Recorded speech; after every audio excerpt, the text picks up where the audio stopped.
Hello everyone, मैं हूं श्वेता और आप देख रहे हैं स्टडी कॉमर्स।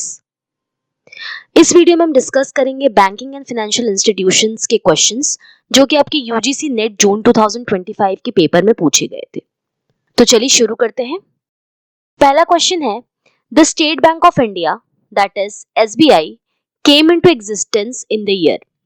ऑप्शंस हैं 1947, 1950, 1955 या फिर 1969। तो स्टेट बैंक ऑफ इंडिया यानी कि एसबीआई एग्जिस्टेंस में कब आया? तो देखिए, एसबीआई इंडिया का one of the largest bank है। इसका जो हेडक्वार्टर है, ये हम ध्यान रखेंगे। ये क्वेश्चन भी पूछ सकता है आपसे कि हेडक्वार्टर कहाँ है एसबीआई का। तो हेडक्वार्टर इसका मुंबई में है। अगर हम इसकी हिस्ट्री में थोड़ी बात करें तो 3 प्रेसिडेंसी बैंक्स थे, bank of Calcutta, bank of Bombay और bank of Madras. Bank of Calcutta आया था, बनाया गया था in the year 1806, bank of Bombay in the year 1840 और bank of Madras in the year 1843। तो पहले ये 3 प्रेसिडेंसी बैंक्स हुआ करते थे। फिर आगे चल के इन तीनों प्रेसिडेंसी बैंक्स का अमलगमेशन किया गया। They were amalgamated and on 27 January 1921 imperial bank of India was founded. इन तीनों बैंक्स को अमलगमेट करके 27 जनवरी 1921 में इंपीरियल बैंक ऑफ इंडिया बनाया गया। बाद में इंपीरियल बैंक ऑफ इंडिया को 1 जुलाई 1955 में चेंज किया गया टू एसबीआई। 1 जुलाई 1955, 1 जुलाई 1955 को इंपीरियल बैंक ऑफ इंडिया को चेंज करके बनाया गया state bank of India. Current में इसके चेयरमैन है सीएस सेट्टी, जिन्होंने 28 अगस्त 2024 से चेयरमैनशिप संभाली है। तो क्वेश्चन था हमारा एसबीआई एग्जिस्टेंस में कब आया था? तो 1955 में। तो ऑप्शन थर्ड हमारा यहाँ पर करेक्ट हो जाएगा। नेक्स्ट क्वेश्चन है, arrange the following exchange rate arrangements of international monetary system in chronological order that is old to new. Option है आपकी gold standard, commodity specie standard, fixed parity system, floating exchange rate. इनको हमें पुराने से नए में sequence में लगाना है। तो देखिए, सबसे पहले आपका आया commodity specie standard. Commodity specie standard एक ऐसा मॉनेटरी सिस्टम था जहां पर value of currency was based on physical commodity. ये फिजिकल कमोडिटी आपकी गोल्ड या सिल्वर टिपिकली हुआ करते थे, और जो भी एक्चुअल कॉइन्स बनाए जाते थे वो गोल्ड और सिल्वर के बनाए जाते थे जो कि सर्कुलेट होते थे। कॉइन्स जो भी बनाए जाते थे वो एक्चुअल जो मटेरियल होता था, मेटल होता था, उससे बनाए जाते थे। और एंशिएंट टाइम में इस तरीके की जो स्टैंडर्ड है उसका इस्तेमाल किया जाता था। सेकेंड नंबर पे आपका आता है गोल्ड स्टैंडर्ड। इसमें क्या होगा? गोल्ड स्टैंडर्ड में क्या सिस्टम था कि जो वैल्यू ऑफ करेंसी थी it was directly associated with gold, और जो भी पेपर मनी होता था उसको एक्सचेंज किया जा सकता था for a fix quantity of gold. Gold की फिक्स क्वांटिटी से जो पेपर करेंसी है उसको एक्सचेंज किया जा सकता था by the issuing authority. Third number पे है आपका fixed parity system. Fix parity system का मतलब है ऐसा रेट करेंसी एक्सचेंज का जो कि गवर्नमेंट डिसाइड करती है। That means basically we are talking about the central bank. यहाँ पे सेंट्रल बैंक डिसाइड करती है कि क्या रेट ऑफ एक्सचेंज होगा, एक्सचेंज रेट करेंसीज का क्या होगा। This is decided by the central banks and this are official rates. एक सेट प्राइस होता है, एक सेट प्राइस डिटरमाइन किया जाता है against, set price is determined against major world currencies like US dollar, euro, येन, कोई भी, या फिर बास्केट ऑफ करेंसीज हुआ करती थी। यूजुअली यूएस डॉलर होता है। अब इससे ओवरकम करने के लिए नेक्स्ट लाया गया floating exchange rate. Floating exchange rate में फिक्स पैरिटी की तरह से जो रेट ऑफ एक्सचेंज होता था वो प्री डिटरमाइंड नहीं होता था, it is determined through demand and supply. Floating में जो रेट होगा वो डिपेंड करेगा डिमांड एंड सप्लाई पर। और जो फ्लोटिंग एक्सचेंज रेट्स होते हैं इनको हम सेल्फ करेक्टिंग बोलते हैं। क्यों सेल्फ करेक्टिंग बोलते हैं? क्योंकि डिमांड एंड सप्लाई की वजह से जो डिफरेंसेस होते हैं ये ऑटोमेटिकली उसको करेक्ट कर लेता है। मार्केट में जो चेंजेस आएंगे उसके बेस पर जो भी डिफरेंस होता है वो ऑटोमेटिकली करेक्ट हो जाता है। तो देखिए करेक्ट सीक्वेंस क्या बना, सबसे पहले आया कमोडिटी स्पेसी स्टैंडर्ड, फिर आया गोल्ड स्टैंडर्ड, तब आएगा आपका फिक्स पैरिटी और लास्ट में आएगा फ्लोटिंग यानी BACD। BACD, तो सेकेंड ऑप्शन यहां पर करेक्ट होगा। नेक्स्ट क्वेश्चन है, arrange the following development financial institutions in chronological order of their establishments old to new. Options हैं IFCI, IDBI, NABARD और SIDBI। IFCI यानी industrial finance corporation of India, दूसरा है IDBI that is industrial development bank of India, next है NABARD national bank for agriculture and rural development, और last है SIDBI small industrial development bank of India. IFCI आया था in the year 1948, IDBI in the year 1964, NABARD in the year 1982 और SIDBI in the year 1990। तो ये sequence पहला बना आपका, सही सीक्वेंस में ये है, सबसे पहले IFCI आएगा, फिर IDBI, फिर NABARD, उसके बाद SIDBI यानी ABCD। तो फर्स्ट ऑप्शन यहां पर करेक्ट होगा।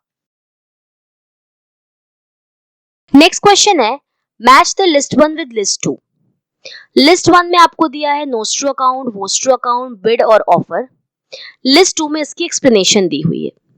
पहला दिया है account held by a foreign bank with a local bank, दूसरा है an Indian bank Swiss France account with a bank in Switzerland, यानी कि इंडिया का अकाउंट, इंडियन बैंक का अकाउंट फॉरेन कंट्री में। फिर है price at which the dealer is willing to buy another currency, और लास्ट है price at which the dealer is willing to sell another currency। सबसे पहला है नोस्ट्रो अकाउंट। नोस्ट्रो अकाउंट को हम कह सकते हैं our account with you, our account with you. इसका मतलब होता है, नोस्ट्रो का मतलब होता है ये एक ऐसा अकाउंट है जिसमें जो डोमेस्टिक बैंक होगा, DB डोमेस्टिक बैंक, इसका अकाउंट होता है फॉरेन बैंक में। जो डोमेस्टिक बैंक होता है वो अकाउंट होल्ड करता है in the foreign bank in foreign currency, in foreign currency. तो इसको हम क्या कहते हैं, नोस्ट्रो अकाउंट कहते हैं। जैसे कि मान लीजिए स्टेट बैंक ऑफ इंडिया है, इसका अकाउंट हो सिटी बैंक में, US डॉलर्स में, तो ये क्या कहलाएगा, SBI का नोस्ट्रो अकाउंट। इसी का ठीक अपोजिट होता है आपका वोस्ट्रो अकाउंट। वोस्ट्रो अकाउंट का मतलब क्या हो गया, your account with us, your account with अस। इसमें क्या होगा, योर अकाउंट विद अस का मतलब क्या है, वोस्ट्रो में कोई फॉरेन बैंक होगा, उसका अकाउंट कहां होगा, डोमेस्टिक बैंक में होगा। फॉरेन बैंक का अकाउंट होगा डोमेस्टिक बैंक में, और किस करेंसी में होगा, तो डोमेस्टिक करेंसी में। When foreign bank holds account in domestic bank in domestic currency, that account is known as vostro account। जैसे हमारे प्रीवियस एग्जाम्पल को अगर हम फ्लिप कर दें कि जो सिटी बैंक है इसका अकाउंट किस में है, SBI में, किस में है, इंडियन रुपीस में, तो ये क्या कहलाएगा आपका वोस्ट्रो अकाउंट। नेक्स्ट है आपका यहां पर बिड। बिड का मतलब होता है कि एक बायर कितना पैसा पे करना चाहता है, बिड का मतलब क्या है? Price buyer is willing to pay. Next है ऑफर। ऑफर का मतलब होता है price the seller is willing to accept. Price seller is willing to accept, ये आपका क्या होता है? ऑफर होता है। तो अगर हम लिस्ट टू की एक्सप्लेनेशंस देखें तो सबसे पहला क्या है? Nostro account. नोस्ट्रो अकाउंट का मतलब है आर अकाउंट विद यू, यानी इंडियन बैंक का अकाउंट कहाँ होगा? फॉरेन बैंक में। तो यहाँ पर देखिए सेकेंड वाला जो है option, an Indian bank Swiss account with a bank in Switzerland, ये किसका रिलेटेड, किससे रिलेटेड है? नोस्ट्रो से। तो ए का यहाँ पे आपका सेकेंड हो जाएगा। दूसरा क्या है? Vostro account, your account with us, यानी account held by a foreign bank with local bank, ये आपका हो जाएगा फर्स्ट का बी। नेक्स्ट क्या है? Bid, price buyer is willing to pay. तो यहां देखिए थर्ड वाला दिया है, price at which the dealer is willing to buy another currency. तो बिड का आपका क्या हो जाएगा? थर्ड का हो जाएगा सी। और लास्ट है price which the seller is willing to accept. Fourth वाला देखिए क्या है? Price at which the dealer is willing to sell the another currency. Seller किस प्राइस पर तैयार है अदर करेंसी को बेचने के लिए। फोर्थ का यहाँ पे क्या हो जाएगा? आपका डी।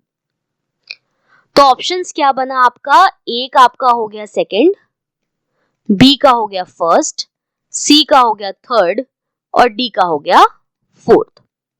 यहाँ चेक कर लेते हैं। ए का सेकंड देखिए तो सेकंड ऑप्शन में आप देखिए ए का सेकंड है, बी का फर्स्ट है, सी का थर्ड और डी का फोर्थ है। तो सेकंड ऑप्शन यहाँ पर करेक्ट होगा। नेक्स्ट क्वेश्चन है, in which of the following year investor protection and education fund regulations was issued by SEBI, that is security and exchange board of India. Options है 1992, 1999, 2003 या फिर 2009।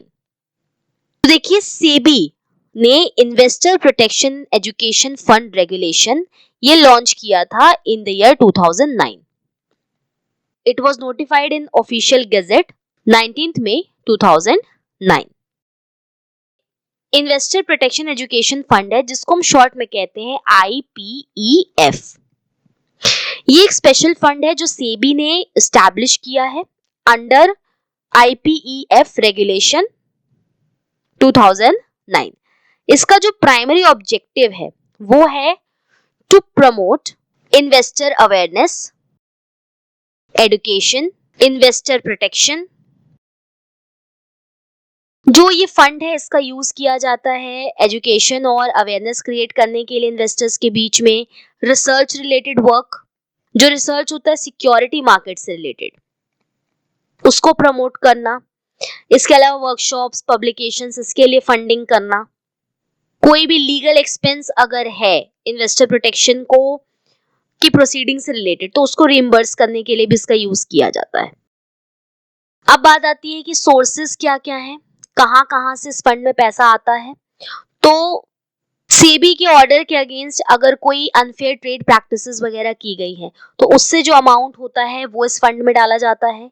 कोई अनक्लेम्ड डिविडेंड है उसका पैसा इसमें इन्वेस्ट किया जाता है। इसके अलावा ग्रांट्स, डोनेशंस, इसका पैसा, कोई इन्वेस्टमेंट है जो इस फंड से की गई है, any investment made by this fund, तो उस पे जो इनकम होगी वो भी इसका सोर्स होता है। IPEF that is investor protection education fund regulation, ये आया था 2009 में। तो फोर्थ ऑप्शन यहाँ पे करेक्ट होगा 2009। नेक्स्ट क्वेश्चन है, arrange the following in chronological order of the milestone achieved by National Stock Exchange of India. Options हैं commencement of trading in index options, दूसरा है launch of securities lending and borrowing scheme, third है commencement of derivatives trading in index futures, fourth है launch of mutual fund service system और last है launch of S&P CNX Nifty. इसको हमें sequence में लगाना है क्रोनोलॉजिकली। तो इसमें सबसे पहले बात करते हैं NSE के बारे में, that is national Stock Exchange of India, जिसको हम national Stock Exchange of India limited के नाम से भी जानते हैं। ये एक इंडियन स्टॉक एक्सचेंज है which is based in Mumbai. ये वर्ल्ड का 5th लार्जेस्ट स्टॉक एक्सचेंज है। इट वॉज फाउंडेड ऑन 27 नवंबर 1992। 27 नवंबर 1992 ये डेट याद रखिएगा। आपसे एनएससी कब आया था, कब फाउंड किया गया था national Stock Exchange of India, इस पर भी क्वेश्चन पूछा जा सकता है। एनएससी को बनाया गया था ताकि इंडियन इक्विटी मार्केट में ट्रांसपेरेंसी लाया जा सके। NSC was as set up on the recommendation of Pherwani committee. NSC को स्टैब्लिश करने का जो रिकमेंडेशन है वो फेरवानी कमिटी ने दिया था 1991 में, और 1992 में इसको इनकॉर्पोरेट किया गया। जो एनएससी है इसकी खास बात ये है कि जो ट्रेडिंग मेंबरशिप है वो सिर्फ कुछ ग्रुप ऑफ ब्रोकर्स तक ही सीमित नहीं है। जो एनएससी है वो किसी भी ऐसा व्यक्ति जो कि क्वालिफाइड है, एक्सपीरियंस्ड है और जो भी रिक्वायरमेंट है ट्रेडिंग की, अगर उसको पूरा कर रहा है तो वो ट्रेड कर सकता है। एनएससी ने अपने ऑपरेशंस जो हैं वो स्टार्ट किए थे ऑन 30th जून 1994, और ये पहला एक्सचेंज है इंडिया में जिसने इंट्रोड्यूस किया था electronic trading facility. First exchange to introduce electronic trading facility. Electronic trading facility या ऑनलाइन ट्रेडिंग प्लेटफॉर्म, इसका मतलब होता है कि कोई कंप्यूटर बेस्ड सॉफ्टवेयर प्रोग्राम होता है जिसको यूज करके हम फाइनेंशियल प्रोडक्ट्स का ऑर्डर प्लेस कर सकते हैं through a financial intermediary. Financial products का मतलब है आपके स्टॉक्स, बॉन्ड्स, कमोडिटीज, करेंसीज, ये सभी क्या है आपके फाइनेंशियल प्रोडक्ट्स हैं। अब बात आती है कि जो ये माइलस्टोन्स हैं, वेरियस एस्टैब्लिशमेंट्स हैं, ये एनएससी ने कब कब कौन कौन सी की है। तो देखिए सबसे पहला क्या दिया है यहाँ पे, commencement of trading in index options. तो जो ए ऑप्शन है यहाँ पे commencement of trading in index options, ये आया था आपका जून 4, 2001 में। बी क्या है, launch of securities lending and borrowing scheme, ये आया था आपका अप्रैल 21, 2008, 21 अप्रैल 2008 को। थर्ड है commencement of derivatives trading in index futures, ये आया था जून 12, year 2000, commencement of derivatives trading index future. Next क्या है, D launch of mutual fund service system, ये आया आपका 30 नवंबर 2009 में, 30 नवंबर 2009। और ई वाला आपका है launch of S&P CNX Nifty, ये आया था आपका ऑन अप्रैल 22, 1996, 22 अप्रैल 1996। तो ये डेट्स हैं जब जब ये माइलस्टोन्स अचीव किए गए। अब हमें क्रोनोलॉजिकल ऑर्डर में लगाना है। तो देखिए क्रोनोलॉजिकली अगर हम देखें तो सबसे पहले क्या आएगा आपका अप्रैल 22, 1996, यानी सबसे पहले क्या आएगा E, that is launch of S&P and CNX Nifty. तो ये किस नंबर पे आया, फर्स्ट नंबर पे। दूसरा आपका क्या है ईयर, देखिए सबसे पहले क्या आ जाएगा, जून 12, 2000, जून 12, 2000 यानी C commencement of derivatives trading in index future, ये कहां पर आएगा आपका, सेकंड नंबर पे आएगा। अब देखिए 2000 हो गया, 2000 के बाद क्या आएगा, 2001 यानी कि A, June 4, 2001, that is commencement of trading in index option, ये किस पे आ जाएगा आपका, थर्ड नंबर पे। फोर्थ नंबर पे क्या आएगा, 2008 का साल आएगा, that is April 21, 2008, B option launch of securities lending and borrowing scheme, ये किस नंबर पे आ गया आपका, चौथे नंबर पे। फिर लास्ट है फिफ्थ नंबर पर launch of mutual fund services system, ये आया आपका 30 नवंबर 2009 में। तो ये आपका क्या हो जाएगा, फिफ्थ नंबर पर हो जाएगा, लास्ट हो जाएगा launch of mutual fund service system. देखिए सीक्वेंस क्या बना, ई, इसके बाद है आपका सी, फिर ए, फिर बी और तब है आपका डी, ECABD, ये आपका करेक्ट सीक्वेंस बनेगा कि ECABD करेक्ट सीक्वेंस ये है, तो फोर्थ ऑप्शन यहां पर करेक्ट होगा। अगर आप हमारे लेक्चर्स की फ्री पीडीएफ डाउनलोड करना चाहते हैं तो आप हमें टेलीग्राम पर ज्वाइन कर सकते हैं। इससे रिलेटेड इन्फॉर्मेशन आपको डिस्क्रिप्शन बॉक्स में मिल जाएंगी या फिर इस क्यूआर कोड को स्कैन करके भी आप हमें ज्वाइन कर सकते हैं। आज की इस वीडियो में हमने पढ़ा बैंकिंग एंड फाइनेंशियल इंस्टीट्यूशंस के क्वेश्चंस को। होपफुली ये चीजें आपको समझ में आई होंगी। Thank you.